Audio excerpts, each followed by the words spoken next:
Now, first of all, let's talk about Ukrainian refugees, very much in the news lately. Of course, we are being asked in this country to provide homes for mostly women and children fleeing the horrors of the Ukraine war. Quite right, too. However, there have been criticisms of the British effort because we're insisting on security checks, proper visa controls for anyone who comes here. And the reason for this, the Home Secretary Priti Patel made clear at the Tories' spring conference a couple of days ago. She said, look, some of them could well be Russian spies, and don't go running away with the idea that that couldn't happen, because let's face it, not so long ago there were Russian spies down in Salisbury unleashing poisons and killing people, or trying to kill people on British territory. So anything can happen in this arena. Let's talk to the head of Young Voices UK, Jason Reed. Good evening, Jason. Good evening, Kevin. Yeah, I mean, the lefty mob and the Guardian readers have been up in arms about the fact that the British government has insisted on proper security checks for all the Ukrainian refugees who come here. Priti Patel explained at the Tory conference a couple of days ago, well, that's because, be careful, some of them could be Russian spies, and particularly women. So she's got a point, hasn't she?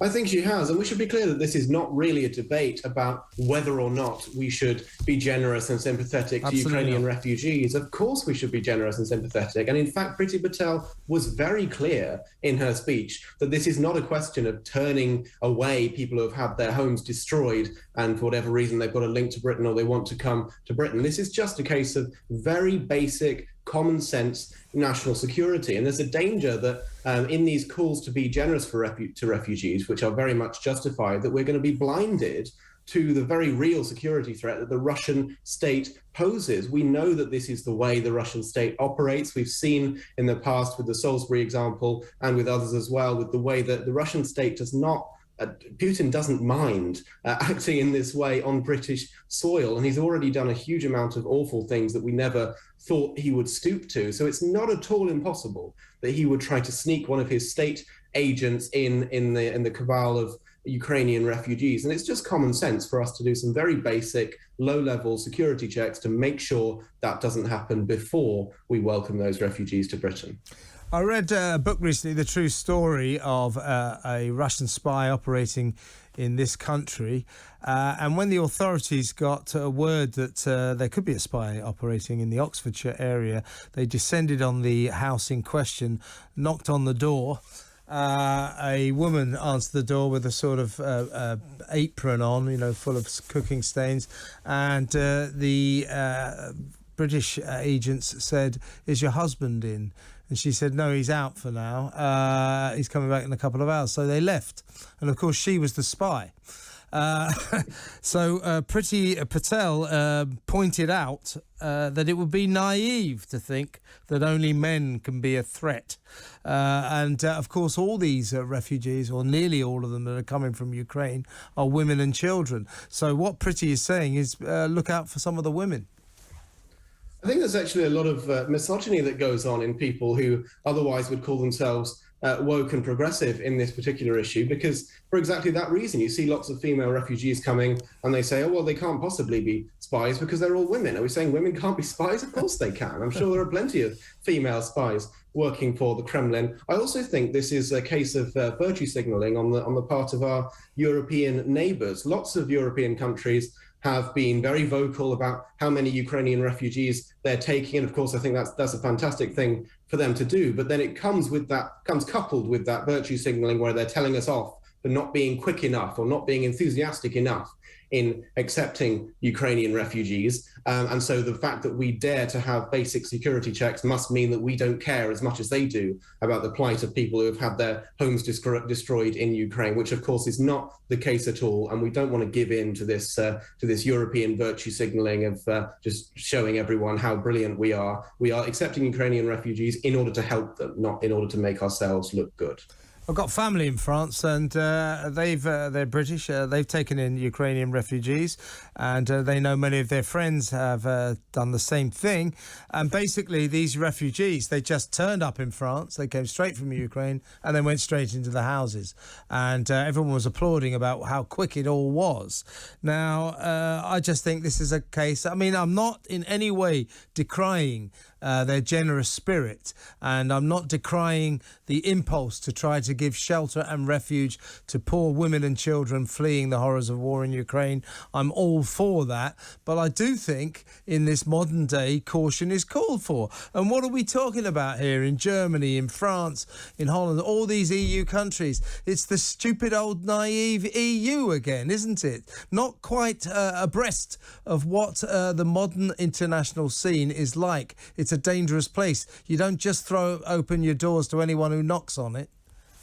Exactly right. We see these images coming out of Ukraine of schools being bombed, blocks of flats, hospitals, many cases of civilians, even if they're just queuing up, for the buses to get out of Ukraine, and they're targeted, it seems, by the Russian invaders. And so we, of course, want to do everything we can to help. And so it's not a pleasant thought to think that somebody on the other side of the equation might try to use the fact that so many people are leaving Ukraine to sneak agents and spies and so on into other countries such as Britain. But that, I'm afraid, is a thought that is definitely crossed the mind of people in the Kremlin, and it would not be a huge surprise at all if that is what is taking place. Whatever your feelings might be about Priti Patel as an individual, the fact is she's the Home Secretary and she gets intelligence briefings that we do not get. And she alluded to them in the speech that she gave in Blackpool, and she clearly believes that there is more than enough intelligence to suggest there might possibly be a threat and that it's sensible to do security checks. And I think it would be ludicrous for us as people who have not seen those intelligence briefings to say, no, it's not necessary and we shouldn't do it at all. Yeah, I mean, the Russians, I don't think there's any doubt that among these Ukrainian refugees somewhere there will be Russian spies. That's the way Russia operates. Ask the people of Salisbury. Just before you go, Jason, I just want to ask you your thoughts about the Ukraine war. Where are we heading here?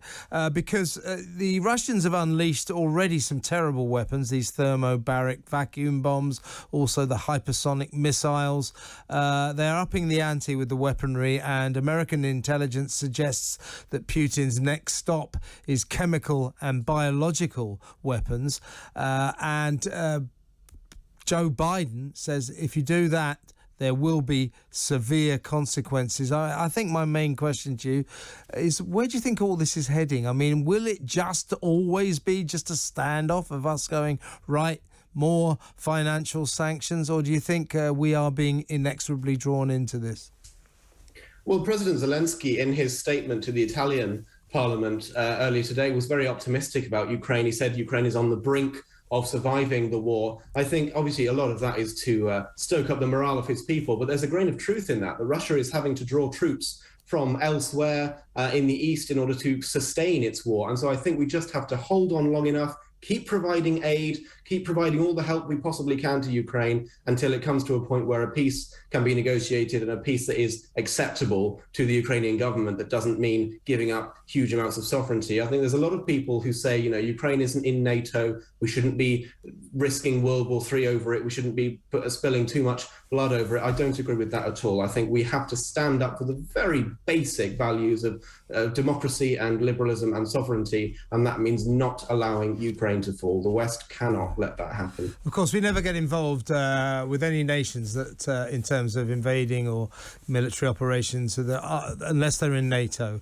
which has come as a big surprise to the people of Iraq, Libya, Afghanistan, Syria. I mean, it's just double standards. However, I don't want us to get involved in this war, but I'm just wondering, last question really, Jason, suppose he does unleash chemical and biological weapons. Do you think we will then feel it is incumbent upon us to react? I think at that point the pressure would build around ideas such as a no-fly zone. I think sanctions would have to be even harsher than they are now, possibly banning all imports of any kind from Russia, whether it's oil and gas and everything else. And at that point, we really have to check all the boxes of going, exercising all the tools we've got in our toolbox to push Putin as far out of the international community as he possibly can. Agreed. Good to talk to you as always, Jason. Thank you so much. Jason Reed, the lead for Young Voices UK.